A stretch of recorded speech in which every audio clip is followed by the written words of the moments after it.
అమ్మ నమస్తే. నమస్తే అమ్మా. అమ్మా ఇంట్లో అసలు ఎలాంటి వస్తువులు ఉంచుకోకూడదు?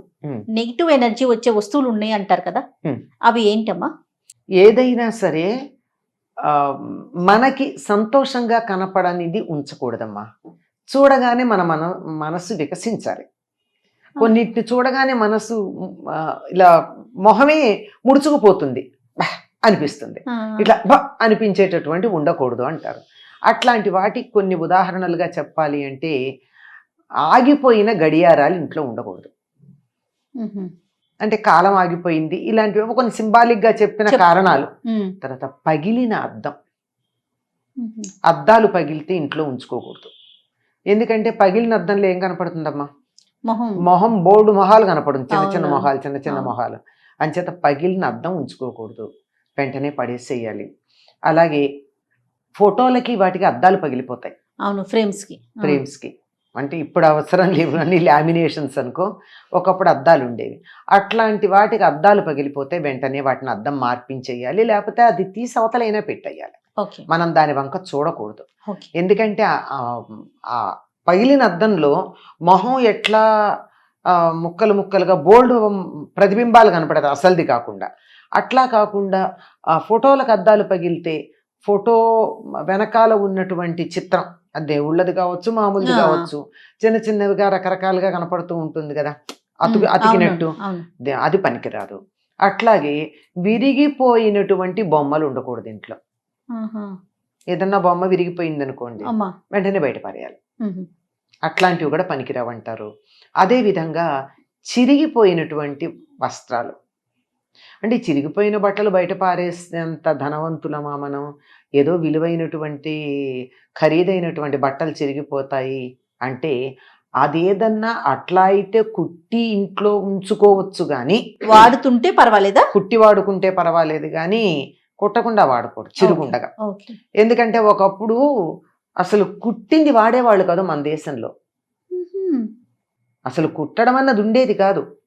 కింద ఒకటి కట్టుకునేవాళ్ళు, పైన గుండెల కోటి కట్టుకునేవాళ్ళు, పైన బల్లెవాట్లాగా ఒకటి వేసుకునేవాళ్ళు, అది పద్ధతి.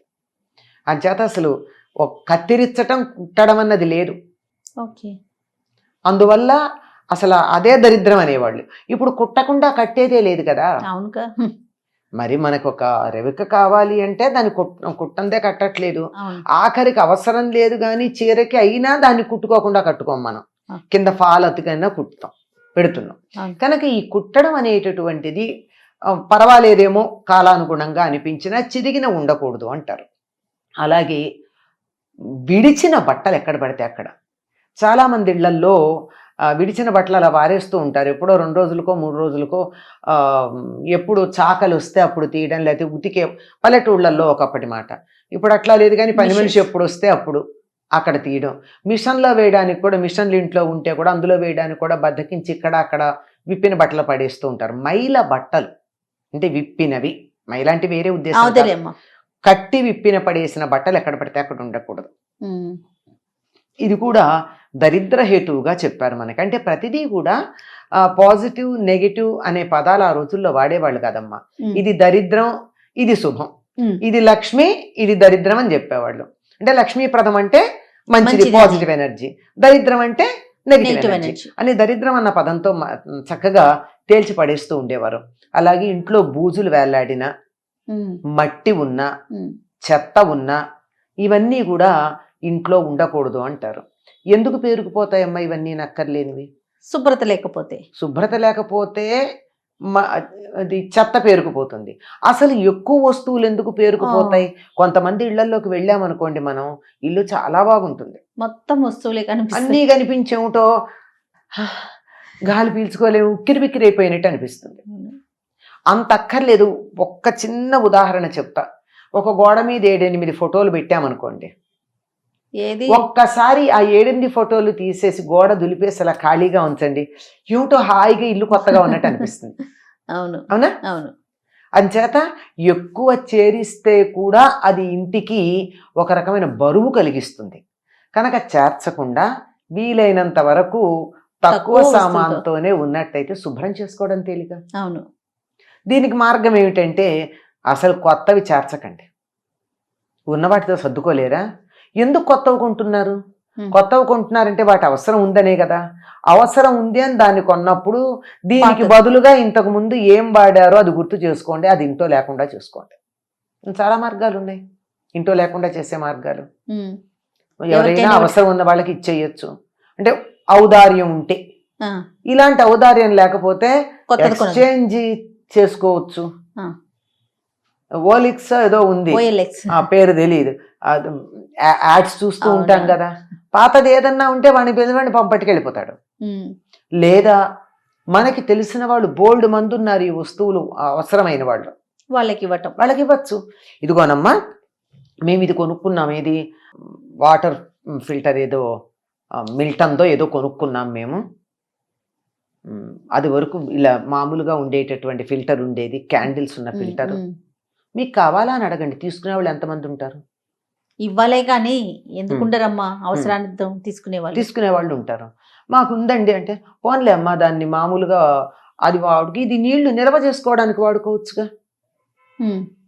నీళ్లు నిల్వకి వాడుకుని ట్యాప్ తెచ్చుకుని వాడుకోవచ్చు కదా.